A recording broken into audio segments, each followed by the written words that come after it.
पुराने वक्तों की बात है। किसी गांव में दो भाई रहा करते थे।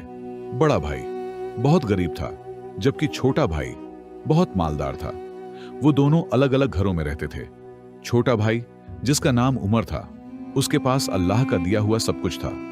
बड़े भाई का नाम यूसुफ था, जो बहुत मेहनती और अल्लाह का शुक्रगुजार बंदा था। वो अल्लाह की तकसीम पर यकीन रखता था और हमेशा अल्लाह पर भरोसा रखता था, और उसका इस बात पर कामिल यकीन था कि अल्लाह सबकी सुनता है। अल्लाह के यहां देर है, अंधेर नहीं, वो उसकी भी जरूर सुनेगा। वो बचपन से ही बाप के साथ काम में लगा रहा, और जब बाप का इंतकाल हुआ तो उसने घर की जिम्मेदारी संभाल ली। यूसुफ ने बाप की पुरानी चमड़े की दुकान संभाली। वो दिन भर सर झुकाकर काम करता रहता और शाम को थका हारा वापस आता। उसके कपड़े सादा थे, खाना मामूली, लेकिन उसका दिल मुतम रहता था। दूसरी तरफ उमर ने बाप की मौत के बाद अपना हिस्सा भेज दिया, और जो रकम उसके हाथ आई तो वह गांव के अमीर लोगों के साथ बैठने लगा। पहले पहल वो दरबारी बनने का ख्वाब देखता रहा, फिर उसने किसी सौदागर के साथ शिराकतदारी की किस्मत उस पर मेहरबान हो गई, और जल्द ही वह शहर के अमीर तरीन सौदागरों में शुमार होने लगा। लेकिन जो फर्क दोनों के दिलों में था वो बहुत गहरा था। यूसुफ को भाई की खुशहाली से कभी जलन नहीं हुई थी। वो अक्सर उसके लिए दुआ करता, ऐ अल्लाह उसे सलामत रख। लेकिन उमर की आंखों में गुरूर भर चुका था। वो यूसुफ को अपने दरवाजे पर आते देखकर शर्मिंदगी की महसूस करता, और ना ही गांव के किसी दूसरे गरीब शख्स को अपने दरवाजे पर आने देता था। जबकि इसके बरक्स यूसुफ बहुत अच्छा इंसान था। उसके घर में जो भी आता वो अपनी हैसियत के मुताबिक खूब उनकी खिदमत करता। एक दिन यूसुफ दुकान पर अपने काम में मशरूफ था कि उसकी दुकान पर एक बूढ़ा शख्स आया। वो बूढ़ा शख्स सफेद लिबास में मलबूस था। उसका चेहरा चमकदार था और सफेद दाढ़ी थी। उसकी आंखों में अजीब सी रोशनी भी थी। वो यूसुफ के पास आया। यूसुफ बुजुर्ग को देखकर फौरन उठा और कहने लगा, जी बाबा जी, आपको क्या चाहिए? जिस पर वह बुजुर्ग उससे कहने लगा, मैं तुमसे कुछ भी खरीदने नहीं आया, बल्कि तुम्हें कुछ देने आया हूं। यूसुफ हैरानगी से उस बुजुर्ग की तरफ देखने लगा और उससे पूछने लगा, बाबा जी, आप तो मुझे जानते भी नहीं, तो फिर आप मुझे क्या देना चाहते हैं? जिस पर वो बुजुर्ग कहने लगा, बेटा, जो अल्लाह के नेक बंदे होते हैं उन्हें हर कोई जानता होता है। उन्हें कोई ना भी जानता हो, उनकी शक्ल से ही पता चल जाता है। ऐ नेक दिल नौजवान, मैं तुझे एक ऐसा राज दूंगा जो तेरी जिंदगी बदल देगा, लेकिन शर्त यह है कि तू इस राज को हर्ष की नजर से नहीं देखेगा। यूसुफ ने हैरत से बूढ़े को देखा। उसने असबाज में सर हिलाया। बूढ़े ने धीरे से कहा, रात के पिछले पहर शहर के शुमाली दरवाजे के पास एक खंडर है। वहां जाकर एक दरख्त के नीचे मिट्टी खोदना, तुम्हें वहां पर कुछ जरूर मिलेगा। यह कहकर वो बूढ़ा वहां से चला गया। लेकिन यूसुफ हैरान रह गया कि आखिर वो बूढ़ा कौन था और वो उसे यह राज क्यों बताकर गया है। बुजुर्ग के जाने के बाद यूसुफ सारा दिन अपने काम में मगन रहा, लेकिन उस बूढ़े का बताया हुआ राज उसके जहन पर सवार रहा। रात को जब वो घर गया तो उसे नींद भी ना आई, और सारी रात वो इसी राज के बारे में सोचता रहा। रात का जब पिछला पहर हुआ तो वह चुपके से उठा, घर से एक बेलचा लिया और उस खंडर की तरफ रवाना हो गया। कुछ ही देर में वह खंडर तक पहुंच गया और दरख्त के नीचे खुदाई शुरू कर दी। कुछ देर खुदाई करने के बाद उसका बेलचा किसी चीज से टकराया, जिसकी आवाज सुनकर उसके दिल की धड़कन तेज हो गई, और वो यह जहन में सोचने लगा कि वाकई वो बूढ़ा सच कह रहा था, यहां पर वाकई कुछ है। उसने जब मट्टी हटाई तो उसे एक संदूक का किनारा दिखाई दिया। उसने अपने हाथों से संदूक को बाहर निकाला, और जब उसने संदूक खोला तो अंदर सोने के सिक्के चमक रहे थे, लेकिन साथ ही ऊपर एक सफेद कागज भी था, जिसके ऊपर लिखा था, यह तुम्हारा नसीब नहीं है, बल्कि तुम्हारी आजमाइश है। अगर तुमने हंस ना की तो यह तुम्हें फायदा देगा, अगर तुमने इस पर फक्र किया तो यह तुम्हें गिरा देगा। यूसुफ को कुछ समझ नहीं आ रही थी कि आखिर वो इसका क्या करे। उसे कुछ पता नहीं था कि वह बुजुर्ग कहां से आया, और सिर्फ उसी को यह राज क्यों बताकर गया। उसका दिल मुतमईन न था कि वो यह सोना वहां से निकाल दे, क्योंकि वो यह समझता था कि यह उसका नहीं है। न जाने इस सोने के पीछे क्या राज है और कैसी आजमाइश है। मुझे यह सोना यहां से नहीं निकालना चाहिए। यूसुफ ने वो संदूक बंद करके वापस मिट्टी में छुपा दिया और फिर अपने घर वापस लौट आया। यूसुफ के दिल में एक अजीब सा तूफान बरपा था। उसे अंदाजा हो चुका था कि उसकी जिंदगी एक नए मोड़ पर है। एक तरफ दौलत का ख्वाब था जो बरसों की मशक्कत को खत्म कर सकता था, दूसरी तरफ वो सफेद कागज था जिसके अल्फाज उसके दिल पर नक्श हो चुके थे। यह तुम्हारा नसीब नहीं बल्कि तुम्हारी आजमाइश है। अगली सुबह यूसुफ मामूल के मुताबिक दुकान पर बैठा था, मगर उसकी आंखें बार बार उसी खंडहर की तरफ उठती थी जहां संदूक दफन था। उसका दिल बार बार करता कि जाओ, उसे वहां से निकाल कर ले आओ। तुम्हारी हर मुश्किल का हल उस संदूक में छुपा है। तुम्हारी भूख, गुर्बत, ये पुरानी चमड़े की बू, उस खजाने से सब कुछ खत्म हो सकता है। लेकिन उसका ईमान कहता कि यह लालच है और इसी में उसकी आजमाइश है। वो खजाना उसका नहीं है। जब वो खजाना उसका है ही नहीं तो फिर वो क्यों उसे वहां से निकाले। चंद दिन यूं ही गुजर गए। यूसुफ ने किसी से कुछ न कहा, लेकिन इंसान की फितरत है, खामोशी उस पर बारी हो जाती है। एक शाम जब आसमान पर सुर्खी फैली थी, यूसुफ अपने भाई उमर के महल नुमा मकान पर जा पहुंचा। वो चाहता था कि शायद उसका भाई इस राज में उसका खैर ख्वाह बनेगा। उमर ने जब यह सुना कि उसका भाई आया है तो उसने खातों के लिए मखसूस बैठक में उसे बिठा दिया। कुछ देर के बाद वह बैठक में आया और अपने भाई को सलाम करके उसके साथ ही बैठ गया। उमर अपने भाई से कहने लगा, आओ बड़े भाई, कैसे आना हुआ? जिस पर यूसुफ उससे कहने लगा, भाई मैं तुमसे एक बात करना चाहता हूं। उसका यह कहना था कि उमर अपनी सारी तवज्जो उसकी तरफ करके बैठ गया और उससे कहने लगा, हाँ भाई, मुझे बताओ क्या बात है, मैं तुम्हें सुन रहा हूं। इसके साथ ही यूसुफ ने उसे सारा वाकया सुनाया कि कैसे उसकी दुकान पर एक बुजुर्ग आया और उसे एक पुराने खंडहर में मौजूद रख के नीचे खजाने के बारे में बताया और वहां पर उसने जाकर वो खजाना निकाला भी था, लेकिन फिर उसने वहां पर उसे वापस दफन कर दिया इस सोच के साथ कि यह खजाना उसका नहीं है। यूसुफ ने पूरा वाकया अपने भाई के गोश गुजार दिया। उमर कुछ लम्हे खामोश रहा, फिर उसकी आंखों में चमक आ गई और अपने भाई से कहने लगा, भाई तुम तो पागल हो। अगर वो खजाना तुम्हें मिला है तो तुम तो उसके वारिस हो, इसमें आजमाइश कैसी? जाओ उसे निकाल कर ले आओ। बल्कि हम ऐसा करते हैं कि हम दोनों वहां पर जाकर उसे निकाल लेते हैं और फिर हम दोनों मिलकर आधा आधा आपस में तकसीम कर लेंगे, यूसुफ ने नरमी से कहा। उमर, वो खजाना किसी आजमाइश से कम नहीं है। मैं चाहता हूं कि हम उसे ऐसे ही रहने दें, लेकिन अगर तुम कह रहे हो कि हमें उसे वहां से लाजमी निकालना चाहिए तो फिर हमें इस खजाने को अपनी जात के लिए इस्तेमाल नहीं करना चाहिए बल्कि किसी नेकी के काम में इस्तेमाल करना चाहिए। यह बात सुनकर उमर ने कहका लगाया और कहने लगा, नेकी नेकी से क्या होता है? नेकी से ना मकान बनते हैं, ना घोड़े आते हैं और ना ही तिजोरियां भरती हैं। तुमने अपनी सारी जिंदगी नेकियां की, लेकिन तुम्हें उन नेकियों से क्या मिला? तुमने सारी जिंदगी गुर्बत में गुजार दी। अब अगर तुम्हें मौका मिल रहा है अपनी गुर्बत को खत्म करने का, तो बजाय उस खजाने को हासिल करने के तुम फिर नेकियों के पीछे भाग रहे हो। अगर तुम वो खजाना वहां से नहीं लाओगे तो मैं खुद जाकर ले आऊंगा। यह बात सुनकर यूसुफ हैरान रह गया, लेकिन यूसुफ अपनी कही हुई बात पर डटा रहा। यूसुफ ने अपने भाई को रोकने की भी कोशिश की, लेकिन उमर ने अपने भाई को धक्के देकर घर से निकाल दिया और घर के दरवाजे बंद करवा दिए। यूसुफ को अपने भाई से इस रवैया की उम्मीद नहीं थी।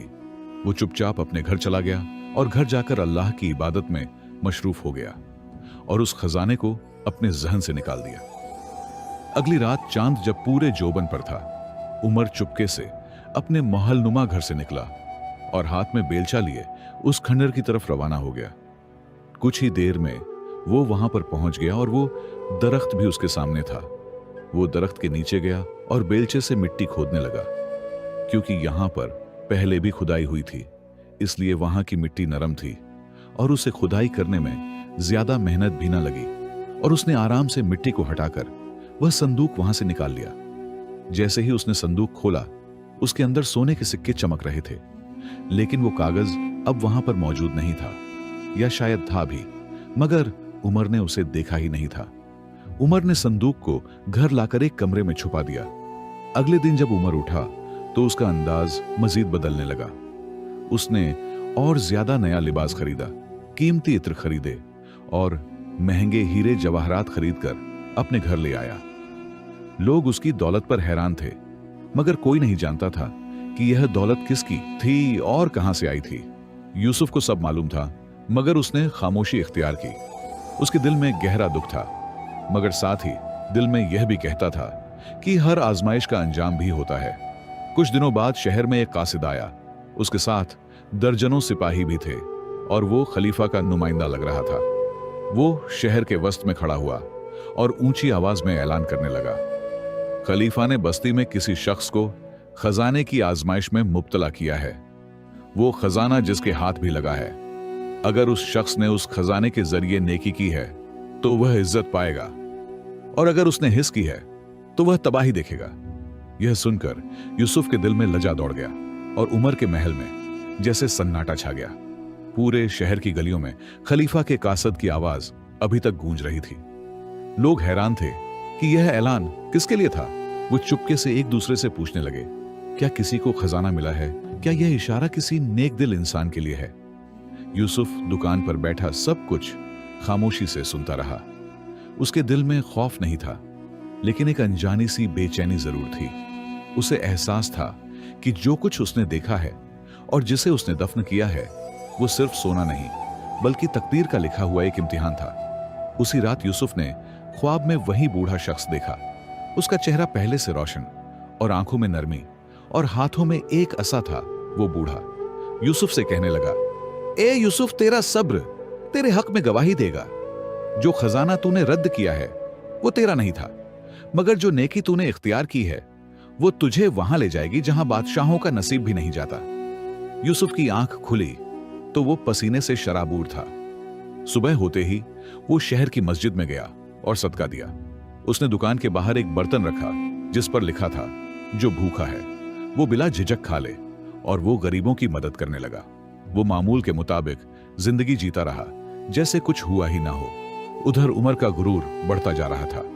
उसने महल के जहन में नया फर्नीचर रखा, ईरान से कालीन मंगवाए और यमन के कीमती गुलाम खरीदे।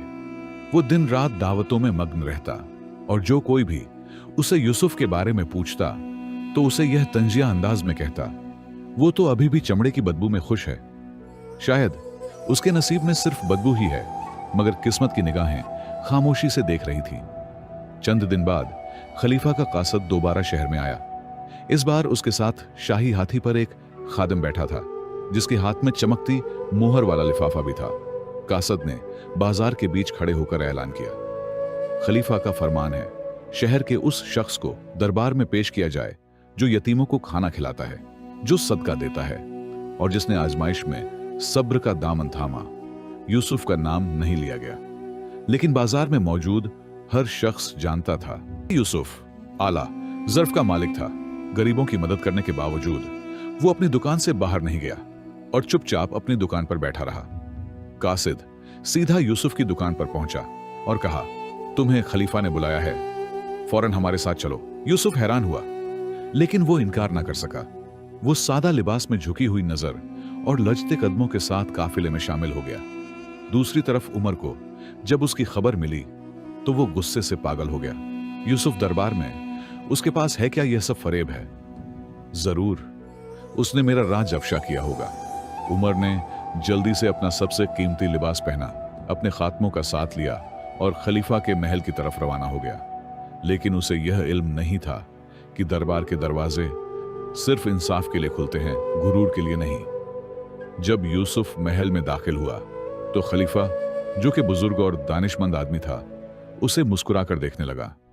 ऐ नौजवान, क्या तू वही है जिसने खजाने की आजमाइश में सब्र को चुना? यूसुफ ने सर झुकाते हुए कहा, हुजूर, मैंने सिर्फ वो किया जो दिल ने कहा। वो खजाना मेरे लिए नहीं था, इसलिए मैंने उसे हाथ भी नहीं लगाया। खलीफा ने हाथ उठाकर ऐलान किया, ऐसा शख्स बगदाद की शान है। मैं इसे शहर का काजी मुकर्रर करता हूं ताकि वो इंसाफ करे, जैसे उसने अपने नफ्स के साथ किया है। यह सुनकर यूसुफ हैरत में डूब गया। वो जो कल तक चमड़े सीता था, आज बगदाद के काजी के मनसब पर फाय हो रहा था। एन उसी लम्हे दरवाजे से उमर दाखिल हुआ। उसके चेहरे पर गुस्सा, आंखों में नफरत और दिल में शक था।